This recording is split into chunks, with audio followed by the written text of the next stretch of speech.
Salut à tous, c'est Falk, j'espère que vous allez bien et aujourd'hui on se retrouve pour une nouvelle vidéo où on va s'intéresser à la saison plutôt médiocre du VfB Stuttgart. Au moment où je vous parle, à 5 journées de la fin, le VfB Stuttgart est 11e de Bundesliga avec seulement 40 points. Et c'est vrai qu'en début de saison, se dire que Stuttgart finirait derrière le FC Augsburg ou le Werder Bremen, pas grand monde y aurait cru. Et pour une raison assez simple, le VfB Stuttgart l'année dernière a terminé quand même deuxième de Bundesliga derrière le Bayer Leverkusen qui a fait une saison absolument exceptionnelle. Mais ils ont quand même terminé devant le FC Bayern avec un point de plus. Ils avaient 73 points, là où actuellement ils en ont que 40. Et avec 5 matchs restants, ils pourraient en avoir maximum 55. Donc quasiment 20 points d'écart entre la saison dernière et la saison actuelle. Et clairement, au vu de la dynamique, 5 matchs, 5 victoires du côté du VfB Stuttgart, j'y crois moyen. Parce que là, on est quand même sur les 5 derniers matchs avec 3 défaites, un match nul et une seule petite victoire. Surtout que dans les matchs qu'il leur reste à jouer, le prochain déjà c'est face à Union Berlin qui est dans une hyper bonne dynamique qui ne perd absolument plus. Bon, Heidenheim et St. Pauli, normalement c'est à leur portée, mais après ça joue encore le FC Augsburg qui on rappelle est devant eux et qui joue quand même très bien depuis plusieurs mois maintenant. Et le dernier match c'est face au RB Leipzig qui va certainement jouer sa place pour la Ligue des Champions lors de cette dernière journée. Donc autant dire que 5 matchs en 5 victoires ça risque d'être très compliqué. Mais pourtant, quand on regarde cette équipe du VfB Stuttgart et ce qu'elle a accompli l'année dernière, c'est vrai que cette année, on s'attendait déjà à beaucoup mieux. Ils sont très très loin des attentes qu'on avait sur eux.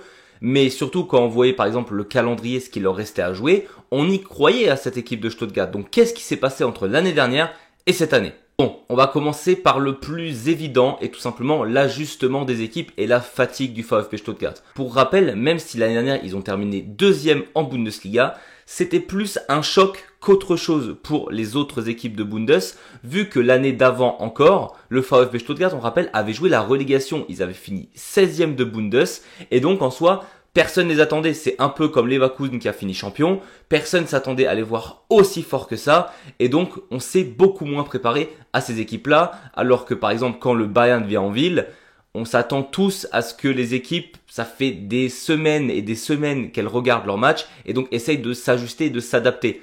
C'est vrai qu'on n'a pas forcément essayé de s'adapter au VfB Stuttgart la saison dernière.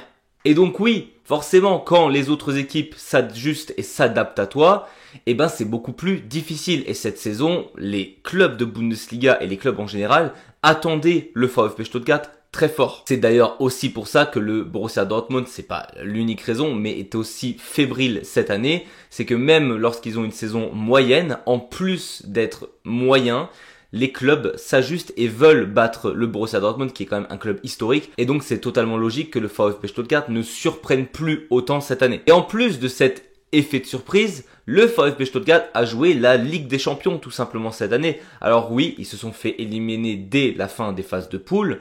Malgré cela, ça fait quand même 8 matchs en plus dans ta saison, 8 matchs où tu joues même en milieu de semaine, ce que le VfB Stuttgart n'avait absolument pas l'habitude de faire ça. Comme dit, ils avaient joué la relégation de l'année d'avant, donc autant dire que eux, c'était juste la Bundesliga, éventuellement la Coupe d'Allemagne, mais à part ça, ils n'avaient pas 2 matchs par semaine quasiment systématiques en hiver. C'est vrai que cet argument semble parfois un peu grotesque pour certaines personnes à se dire que de toute façon les joueurs de foot c'est tous des joueurs professionnels donc ils doivent s'adapter. Sur le principe, oui c'est vrai, n'empêche que entre devoir s'adapter et avoir l'habitude, il y a une grande différence. On voit bien ça avec les meilleurs clubs au monde. S'ils arrivent tous les ans à être là où ils sont, ce n'est pas que grâce à leur budget et aux joueurs qu'ils ont, mais surtout que les joueurs ont l'habitude de cette intensité de jouer plusieurs matchs par semaine. Et ça, pour le coup, le VfB Stuttgart l'a expérimenté pour la toute première fois cette année. Et on le voit bien avec certains clubs, par exemple comme Heidenheim, qui a joué l'Europe cette année. C'est la dégringolade en Bundesliga parce qu'ils n'arrivent pas à assumer les deux compétitions. Et là encore, je vois souvent des détracteurs me dire oui, mais Heidenheim par exemple dégringole complètement en Bundesliga alors qu'on a d'autres plus petits clubs de plus petits championnats qui réussissent à garder le rythme, on va dire, en Europe malgré que eux aussi jouent le week-end dans leur championnat. Comparer les championnats grecs au championnat allemand, voilà, c'est pas le même niveau. Évidemment, c'est pas le même niveau de joueurs dans l'équipe non plus. N'empêche que c'est pas la même intensité lorsque tu joues le Bayern, Leverkusen ou Dortmund sur 3 week-ends de suite ou quand tu vas jouer plusieurs équipes d'Athènes.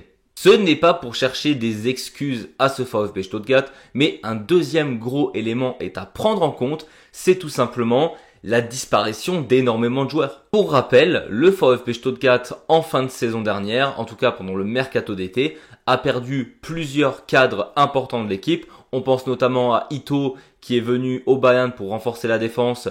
Malheureusement pour lui, il n'a pas encore eu l'occasion de se montrer vu qu'il est blessé depuis le début de saison quasiment. Et on a également Anton et tout simplement Guirassy qui ont permis l'année dernière d'être aussi bons et qui sont tout simplement partis au Borussia Dortmund. Et donc ça peut sembler anodin comme ça de perdre un Anton ou un Ito, sauf que Sebastian Hoeneß, le coach du VfB Stuttgart, doit tout simplement faire avec ses départs. C'est vrai qu'avoir une alchimie qui fonctionne totalement pendant toute une année et où tu dois t'adapter complètement parce que tes joueurs phares et cadres s'en vont, et ben forcément ça pique un peu. Et surtout, on parle de joueurs, c'est loin d'être des quiches quand même. Anton est globalement titulaire au Borussia Dortmund qui est en quart de finale de Ligue des Champions.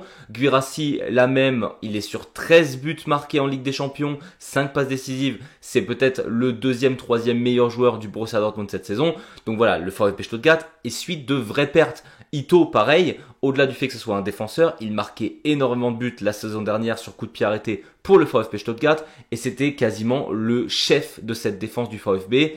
Et d'ailleurs, on arrive sur un autre sujet, ça se voit qu'il y a un manque en défense. Cette saison, la charnière défensive du VfB Stuttgart, si on prend le dernier match et globalement les matchs du VfB Stuttgart, elle se compose de Sterigo à droite, Jeltsch et Chabot en défense centre et Mittelstädt, le capitaine, en défenseur gauche. Et là où je trouve que globalement, Mittelstädt fait sa saison, après on peut pas trop lui en demander, ça reste un défenseur gauche. Le reste, ils sont pas vraiment au niveau. Chabot, par exemple, a pu nous faire de très belles choses avec ce VfB Stuttgart cette saison, je ne dis pas le contraire. Après, je trouve que Jeltsch, c'est vraiment en dessous de ce qu'avait le VfB la saison dernière. Et Sterigo pareil. Et ça se voit tout de suite au niveau des statistiques. L'année dernière, le VfB Stuttgart, deuxième de Bundesliga, avait encaissé seulement 39 buts. Et là, à 5 journées de la fin, le VfB Stuttgart en a déjà encaissé 46.